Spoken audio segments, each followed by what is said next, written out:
Sir, in India, till about 100 years ago, women weren't allowed to go out of the houses. Till about 75 years ago, women weren't allowed to vote. Till about 50 years ago, women weren't allowed to go to colleges.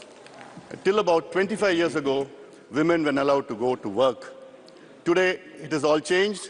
Women are being empowered, but at a very, very slow pace and in very few numbers. Sir, down 25 years, I'd like to see a situation in India where women are so empowered that men will try to bring in a similar bill in Parliament for themselves in this August House.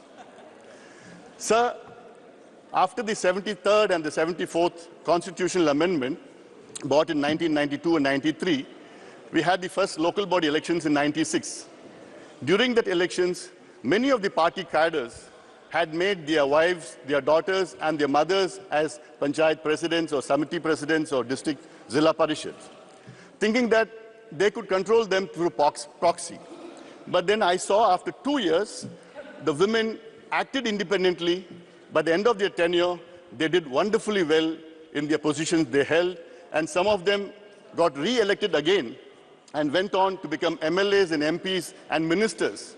So if you give women an opportunity, they definitely will excel in whatever they're doing. So I have two requests to the government. One, to kindly bring in the OBC representation in this bill. Either today or at least during the winter session, bring in an amendment so that OBC women are equally represented, because they comprise 60% of Indians' population, and without the empowerment of OBC women, India can't develop. Second, sir, we have three pillars of democracy: the legislature, the executive, and the judiciary. We have fulfilled the demand of the legislature because we have a reservation for women in the local bodies, and today we're bringing in for MLAs and MPs. I kindly request the government to bring in reservation for women in the executive as well as the judiciary also. After 75 years post-independence, we still haven't had a woman Chief Justice of India. And there are very few women judges in the High Court and the Supreme Court. We need more women officers in IAS, IPS, IPS, IFS, and defense sector. And definitely we need, so the government should bring in an act, an amendment, constitutional amendment, so that women are empowered in the executive as well as the judiciary. Sir, I would like to end with the saying, if boys get education, only he is educated.